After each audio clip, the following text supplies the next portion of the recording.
Hi everyone, hope you are doing good. My name is Shivani. I'm a manifestation coach. I teach people how to turn their dreams into reality using their own subconscious mind. So if you're looking to book a session with me, check the description and you will find all the details that is required for you to do so. And let's start today's video. So आज की video में मैं एक naval Goddard के coat के बारे में बात करना चाहती हूँ. मैं पूरा कोट नहीं बताऊँगी बट सिर्फ उसका एक जिस्ट मैं आपको बताना चाहती हूँ. उस जिस्ट में ये था कि you can not serve two masters. और अगर आप एक कॉन्शियसनेस में उठ रहे हो तो आपको एक कॉन्शियसनेस में मरना होगा. अब इसका क्या मतलब है? नाउ पहली बात, कॉन्शियसनेस होता क्या है?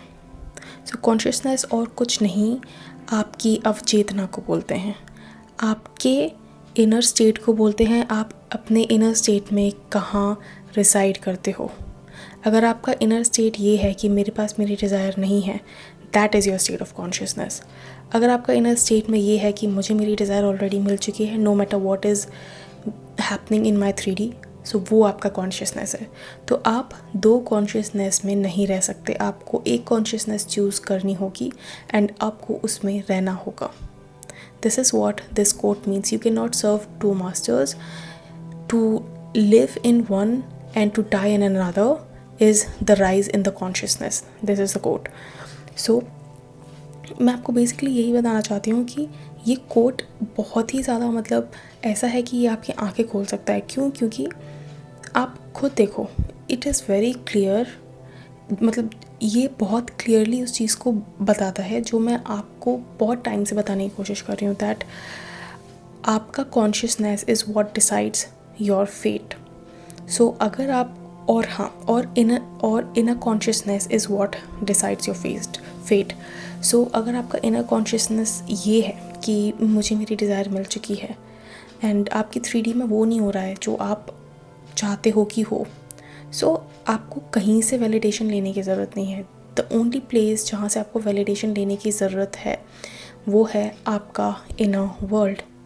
आपको अगर आपकी रियलिटी में कुछ ऐसा होता हुआ दिख रहा है जो आप आप नहीं चाहते, या फिर आप देख रहे हो कि ये तो वो नहीं है जो मैं चाहता था या चाहती हूँ, सो आपको कुछ नहीं करना है. You have to just calm yourself down. और उसके बाद आपको आपके इनर वर्ल्ड में जाना है. इनर वर्ल्ड में जाने का मतलब है आपको वो चीज़ याद करनी है जो आप विजुलाइज़ कर रहे हो.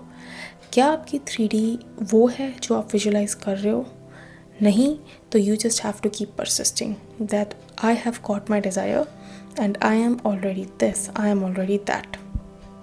आपका state of consciousness internally wish fulfilled की स्टेट में होना चाहिए. अब इसी से रिलेटेड मैं आपको एक स्टोरी बताना चाहती हूँ जो मेरे पास आई थी. काफ़ी टाइम हो गया बट मैंने नोटिस नहीं की थी, पड़ी हुई थी मेरे पास ईमेल्स में. सो मैं आपको वही स्टोरी आज बताना चाहती हूँ. एक लड़की थी जागृति, जो शायद आई थी मेरे पास और शायद पिछले साल आई थी जब मैंने शायद अपना एक्सेंचर छोड़ा नहीं था और I was not doing this full time. उस टाइम की ये स्टोरी है. मतलब वो उस टाइम में मेरे पास आई थी. उनको दो चीज़ें मैनिफेस्ट करनी थी. एक तो था कि स्पेसिफ़िक जॉब, और एक मैनिफेस्ट करना था उनको कि उनको एक स्पेसिफ़िक घर में मैनिफेस्ट करना था. और घर ख़रीदने का उनका एक स्पेसिफ़िक बजट था जिसके ऊपर वो नहीं जाना चाहती थी.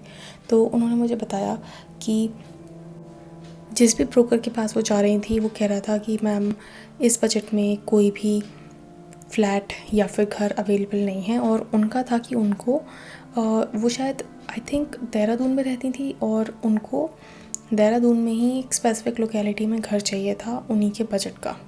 ठीक है. तो उनको वो घर नहीं मिल रहा था क्योंकि सारे ब्रोकर्स बोल रहे थे कि आपको अपना थोड़ा सा बजट बढ़ाना पड़ेगा, आपको थोड़ा सा अपना बजट बढ़ाना पड़ेगा. तो उसके बाद when she came to me, she told me कि मेरी रिक्वायरमेंट्स इस टाइप के घर की है. ठीक है, सब हो गया. फिर विजुलाइज़ क्या करना है, फॉर्म क्या करना है, वो सब बता दिया. मेन चीज़ें जो थी बेसिक मैनिफेस्टेशन की वो बता दी. क्या करना है वो बता दिया. ठीक है. फिर उसके बाद 2 महीने बाद, मतलब आप ये समझ लो कि 2 महीने तक उनको कोई मूवमेंट नहीं दिखा.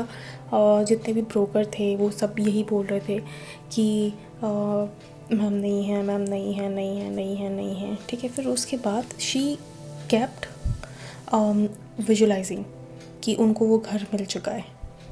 वो घर एज इन मतलब जिस टाइप का उनको घर चाहिए था वो उनको मिल चुका है.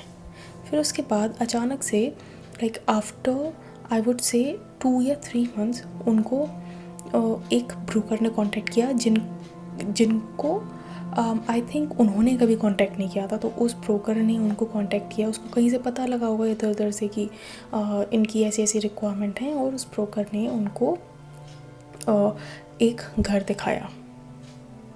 बट उसका प्राइस आई थिंक उनके बजट से 20 या 30 लाख रुपए ज़्यादा था, ठीक है। बट उनको वो घर ना काफ़ी पसंद आया था। तो उनके दिमाग में ऐसा था कि जब उनको वो घर पसंद आया तो वो सोचने लगी कि यहाँ पे मैं ऐसे रखूँगी, सोफ़ा ऐसे रखूँगी, यहाँ पे मैं ये इंटीरियर कराऊँगी। उनके एकदम दिमाग में काफ़ी ये सारी चीज़ें चलने लगी। सो बेसिकली उन्होंने क्या करना स्टार्ट कर दिया, उन्होंने ये विजुलाइज़ करना स्टार्ट कर दिया कि जब वो घर में मूव कर चुकी हैं तो वो अपने घर को कैसे डेकोरेट कर रही हैं। And that is the most important thing, क्योंकि उन्होंने विजुलाइज़ करना तो स्टार्ट किया, बट उन्होंने स्टार्ट किया after she have moved into the house. And side में उन्होंने ब्रोकर को बोला कि आप देखिए, आप बात कीजिए, हमारा बजट इतना है, अगर वो इतने में मान जाती हैं तो ठीक है हम ले लेंगे, नहीं मानती हैं तो फिर आप कोई और दूसरा हमें फ्लैट दिखाइए या घर दिखाइए। सो इनिशियली तो वो जो ओनर था वो नहीं मान रहा था, क्योंकि उसको ऑब्वियसली 20-30 लाख रुपए बहुत बड़ी अमाउंट होती है, कोई कम नहीं करना चाहता। फिर उसके बाद एटलीस्ट शायद 2 या 3 महीने तक कुछ नहीं हुआ, ठीक है। फिर उसके बाद अचानक से वो ब्रोकर उनको दोबारा से कांटेक्ट करता है और उनको बताता है कि वो जो ओनर है वो मान गया है। अब वो माना कैसे, उसके पीछे काफ़ी सारी चीज़ें हुई, बिकॉज शी वॉज विजुलाइजिंग कि वो उस घर में ऑलरेडी रह रही हैं और सब कुछ मतलब उनके हिसाब से हो चुका है। So she was visualising this, and in 2-3 महीने के बीच में एक ब्रिज ऑफ इंसिडेंट्स हो रहा था, ठीक है, जो उनको नहीं पता था, ठीक है। But she kept her state of consciousness in this thing only कि उनको उनकी डिज़ायर मिल चुकी है। सो पीछे से ये हुआ कि वो जो ओनर था उसको पैसों की ज़रूरत पड़ी बहुत अर्जेंटली, ठीक है। और क्योंकि उसने घर सेल पे लगा रखा था वो घर कोई ख़रीद नहीं रहा था, ठीक है। तो उसने जब वो सेल पे लगा रखा था और उसको अर्जेंट पैसे चाहिए थे, और ये जो मेरी क्लाइंट थी शी वॉज एबल टू पे इंस्टेंटली, और उसको अर्जेंट ही पैसे चाहिए थे। तो उसने क्या कहा कि ठीक है मैं देने के लिए तैयार हूँ। शायद आई थिंक 5 लाख रुपए ज़्यादा में देने के लिए वो तैयार था, ठीक है, जो उनका बजट था। And she was also like हाँ ठीक है, 5 लाख रुपए भी हम वो कर सकते हैं, एक्सटेंड कर सकते हैं अपना बजट, ठीक है। तो इस तरह से बीच में मतलब ब्रिज ऑफ इंसिडेंट्स हुआ और वो उस घर को सेल करने के लिए मान गया, and now she is living in the same flat, ठीक है। So this was a story for the house manifestation. और यही मेन स्टोरी भी थी।